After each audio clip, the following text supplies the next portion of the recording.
গাজার আকাশে এখন আর দখলদার ইসরায়েলি বোমারু বিমানের হিংস্র গর্জন নেই। বাতাসে বারুদের গন্ধের বদলে ভেসে বেড়াচ্ছে এক চাপা উত্তেজনা। 2 বছরের রক্তক্ষয়ী ধ্বংসযজ্ঞের পর যে শান্তি চুক্তি তেল আবিবের জন্য স্বস্তি বয়ে আনার কথা ছিল, তা এখন বর্ণবাদী শাসক গোষ্ঠীর জন্য এক নতুন দুঃস্বপ্নে পরিণত হয়েছে। যুদ্ধ শেষে লাভ ক্ষতির জটিল হিসাবে বসে দখলদার ইসরায়েল দেখছে তারা এক শত্রুকে হটিয়ে নিজেদের দোরগোড়ায় তার চেয়েও অনেক বেশি শক্তিশালী এবং ভয়ঙ্কর এক প্রতিপক্ষকে আমন্ত্রণ জানিয়েছে। গাজার পুনর্গঠনের আড়ালে তুরস্কের প্রেসিডেন্ট এরদোগান কি তার নতুন অটোমান সাম্রাজ্যের স্বপ্ন দেখছেন? হামাসকে সামনে রেখে তিনি কি জায়নবাদী ইসরায়েলকে স্থায়ীভাবে চাপে রাখার নতুন কোনো ছক কষেছেন? আর সবচেয়ে বড় প্রশ্ন, আমেরিকাকে কেন এই বিষয়ে নাক না গলাতে হুঁশিয়ারি দিলেন এরদোগান? এর পেছনে কি লুকিয়ে আছে রাশিয়া ও চীনের কোনো গোপন সমীকরণ? 2 বছরের লাগাতার আগ্রাসনের পর গত সপ্তাহে যে শান্তি চুক্তি স্বাক্ষরিত হয়েছিল, তার মধ্য দিয়ে গাজায় অস্ত্রবিরতি কার্যকর হয়। এই চুক্তির প্রধান মধ্যস্থতাকারী হিসেবে আবির্ভূত হন তুরস্কের প্রেসিডেন্ট রিসেপ তাইয়েপ এরদোগান। কিন্তু গোপনে যা হচ্ছে তা সাধারণ মধ্যস্থতার চেয়েও অনেক বেশি কিছু। দোহা ভিত্তিক সংবাদ মাধ্যম আল জাজিরার ফাঁস করা এক গোপন নথি থেকে জানা যায়, এরদোগান এই চুক্তির জন্য মাসব্যাপী হামাসের রাজনৈতিক নেতৃত্বের সঙ্গে সরাসরি দর কষাকষি করেছেন। তিনি হামাসকে গাজায় তাদের রাজনৈতিক অস্তিত্ব টিকিয়ে রাখার পূর্ণ নিশ্চয়তা দিয়েছেন। চুক্তির শর্ত অনুযায়ী যুদ্ধ শেষে গাজায় যে অন্তর্বর্তীকালীন সরকার গঠিত হবে, তাতে হামাসের একটি গুরুত্বপূর্ণ ভূমিকা থাকবে এবং সেই সরকারের নিরাপত্তা নিশ্চিত করবে তুরস্ক। এর বিনিময়ে হামাস শুধুমাত্র তুরস্কের মধ্যস্থতাতেই জিম্মি মুক্তিতে রাজি হয়েছে।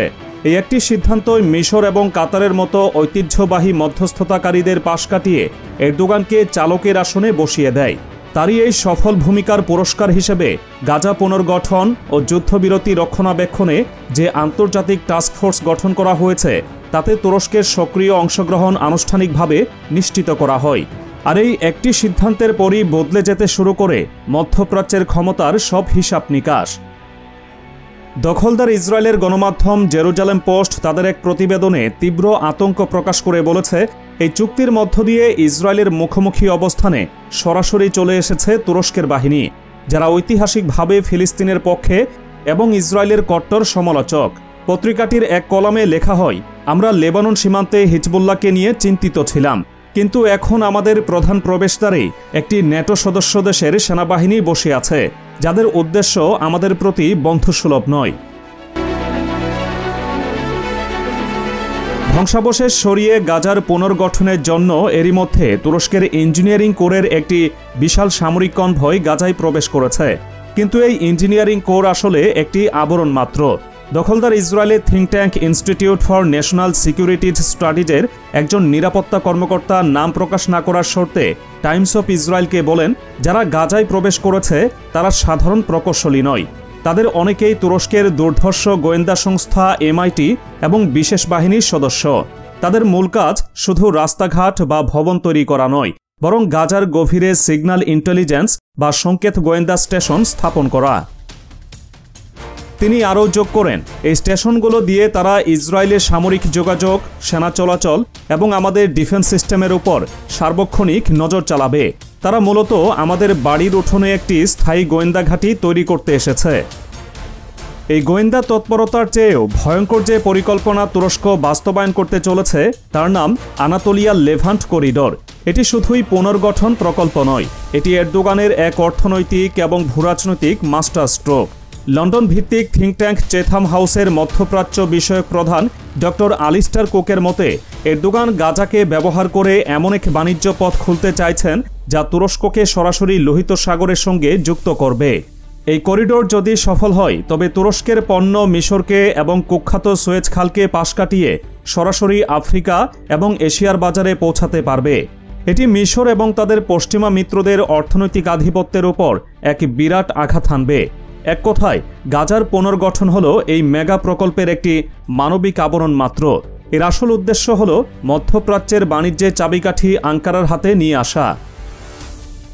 এই করিডোর নির্মাণের জন্য তুরস্ক এরই মধ্যে গাজার ধ্বংসপ্রাপ্ত সমুদ্র বন্দরটিকে একটি অত্যাধুনিক বাণিজ্য বন্দরে রূপান্তরের কাজ শুরু করেছে, যার সম্পূর্ণ নিয়ন্ত্রণ থাকবে সরাসরি তুরস্কের হাতে।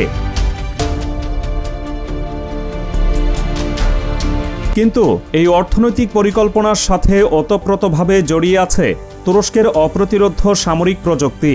তুরস্ক বিশ্বের অন্যতম সেরা ড্রোন নির্মাতা দেশ। তাদের বাইরাক্তার TB2 ড্রোন আজারবাইজান থেকে ইউক্রেন পর্যন্ত যুদ্ধের মোড় ঘুরিয়ে দিয়েছে। এখন সেই প্রযুক্তি আসছে গাজায়। ফ্রান্সের বিখ্যাত পত্রিকা লা মন্ডে তাদের এক বিশেষ প্রতিবেদনে জানিয়েছে, তুরস্কের ইঞ্জিনিয়ারিং কোরের সাথে গাজায় প্রবেশ করেছে অত্যাধুনিক ড্রোন এবং অ্যান্টি ড্রোন সিস্টেম। তারা গাজার আকাশে এমন এক অদৃশ্য ইস্পাতের গম্বুজ তৈরি করেছে যা দখলদার ইসরায়েলের গোয়েন্দা ড্রোনগুলোর জন্য একটি নো ফ্লাই জোনে পরিণত হয়েছে।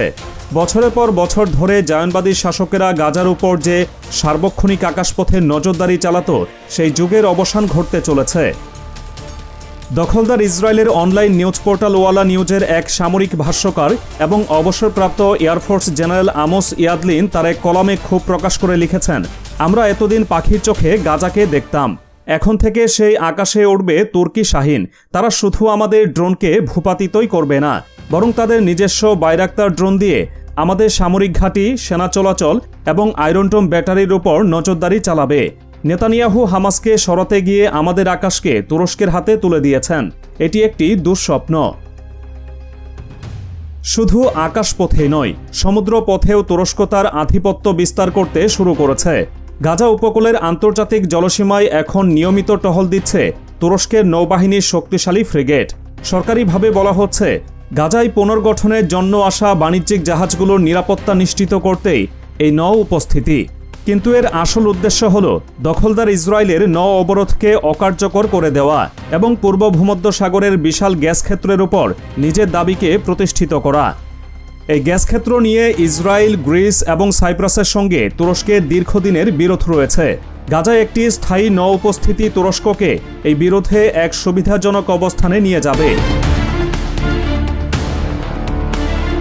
এই পুরো পরিকল্পনার পেছনে রয়েছে এক শীতল ভূরাজনৈতিক সমীকরণ, যেখানে রাশিয়া এবং চীন তাদের ভূমিকা পালন করেছে। ওয়াশিংটনের উড্রো উইলসন সেন্টারের এক পর্যবেক্ষণে বলা হয়েছে, তুরস্কের এই পদক্ষেপের পেছনে রয়েছে রাশিয়া এবং চীনের নীরব সমর্থন। চীন আনাতোলিয়া লেভান্ট করিডোরকে তাদের বেল্ট অ্যান্ড রোড উদ্যোগের একটি গুরুত্বপূর্ণ অংশ হিসেবে দেখছে এবং এর অর্থায়নেও তারা ভীষণ আগ্রহী। অন্যদিকে রাশিয়া ন্যাটো সদস্য তুরস্ককে ব্যবহার করে মধ্যপ্রাচ্যে মার্কিন প্রভাব খর্ব করতে চায়। এরদোগান অত্যন্ত দক্ষতার সাথে এই দুই বিশ্বশক্তির আকাঙ্ক্ষাকে ব্যবহার করে নিজের স্বার্থ হাসিল করছেন। গাজার মাটিতে উঠতে থাকা তুর্কি পতাকা আঙ্কারার পক্ষ থেকে একটি শক্তিশালী প্রতীকী বার্তা দিচ্ছে। গত সপ্তাহে গাজায় যুদ্ধবিরতির একটি ছোট লঙ্ঘন নিয়ে দখলদার ইসরায়েলকে ব্যক্তিগতভাবে সতর্ক করেন প্রেসিডেন্ট এরদোগান। তিনি হুঁশিয়ারি দিয়ে বলেন, যুদ্ধবিরতি পুরোপুরি লঙ্ঘন করলে তেল আবিবকে এবার অত্যন্ত চড়া মূল্য দিতে হবে। তবে তুরস্কের এই উত্থান দখলদার ইসরায়েলের শাসক গোষ্ঠীর ভেতরেই তীব্র আলোড়ন সৃষ্টি করেছে। নেতানিয়াহুর নিজের সরকারের মন্ত্রীরা এখন তার সিদ্ধান্তের বিরুদ্ধে কথা বলছেন। বসতি ও জাতীয় মিশন বিষয়ক মন্ত্রী অরিত স্ট্রোক ক্ষোভ প্রকাশ করে জানান, আমরা যখন সিরিয়া থেকে তুরস্ককে সরিয়ে দেওয়ার জন্য সর্বশক্তি দিয়ে চেষ্টা করেছি, তখন নেতানিয়াহু কিভাবে আঙ্কারাকে আক্রমণ জানিয়ে ইসরায়েলের একেবারে বাড়ির উঠোনে নিয়ে এলেন। তিনি প্রশ্ন তুলেন, তুরস্কের সেনা তো অনেক দূর। গাজায় দেশটির একটি ট্রাক্টর, একটি জিপ বা যে কোনো যন্ত্রপাতি ইসরায়েলের জাতীয় নিরাপত্তার জন্য পারমাণবিক বোমার চেয়েও কম বিপজ্জনক নয়। তার এই বক্তব্যই প্রমাণ করে জায়নবাদী কট্টরপন্থীরা তুরস্কের এই উপস্থিতিকে কোনোভাবেই মেনে নিতে পারছে না। কিন্তু পরিস্থিতি নেতানিয়াহুর নিয়ন্ত্রণে বাইরে চলে গেছে। আন্তর্জাতিক বিচার আদালত ICJ এবং আন্তর্জাতিক অপরাধ আদালত ICC এর ক্রমাগত চাপ, তেল আবিবের রাস্তায় জিম্মিদের পরিবারের তীব্র আন্দোলন এবং যুদ্ধের কারণে ধসে পড়া অর্থনীতির মুখে নেতানিয়াহু কোণঠাসা হয়ে পড়েছিলেন। মিডল ইস্ট ইনস্টিটিউটের ভাষ্যমতে নেতানিয়াহুর সামনে দুটি পথ খোলা ছিল, হয় একটি অনির্দিষ্টকালব্যাপী রক্তক্ষয়ী যুদ্ধে জড়িয়ে থাকা যা তার রাজনৈতিক পতনকে ত্বরান্বিত করত, অথবা এমন একটি চুক্তি করা যা সাময়িকভাবে তার ক্ষমতা টিকিয়ে রাখবে, যদিও এর মূল্য হবে অনেক বেশি। তিনি নিজের রাজনৈতিক ক্যারিয়ার বাঁচাতে দখলদার ইসরায়েলের নিরাপত্তাকেই নিলামে তুলেছেন। তবে সবচেয়ে চাঞ্চল্যকর তথ্যটি হল, নেতানিয়াহু এখন মরিয়া হয়ে এই পরিস্থিতি বদলানোর চেষ্টা করছেন। যদিও চুক্তির মাধ্যমে তুরস্ক গাজায় প্রবেশের সুযোগ পেয়েছে, কিন্তু নেতানিয়াহু এখন যুক্তরাষ্ট্রের কাছে তুরস্কের সেনাবাহিনীর উপস্থিতিকে রেড লাইন হিসেবে আখ্যা দিচ্ছেন। সম্প্রতি যুক্তরাষ্ট্রের ভাইস প্রেসিডেন্ট জেডি ভ্যান্সের সঙ্গে এক বৈঠকে নেতানিয়াহু স্পষ্টভাবে জানিয়ে দিয়েছেন যে গাজা উপত্যকায় তুর্কি সেনার আনুষ্ঠানিক উপস্থিতি কোনোভাবেই মেনে নেওয়া হবে না। তিনি বলেছেন, গাজায় তুরস্কের সামরিক উপস্থিতি ইসরায়েলের জন্য একটি স্পষ্ট রেড লাইন এবং এটি তাদের নিরাপত্তা ও সার্বভৌম স্বার্থের চরম পরিপন্থী হবে।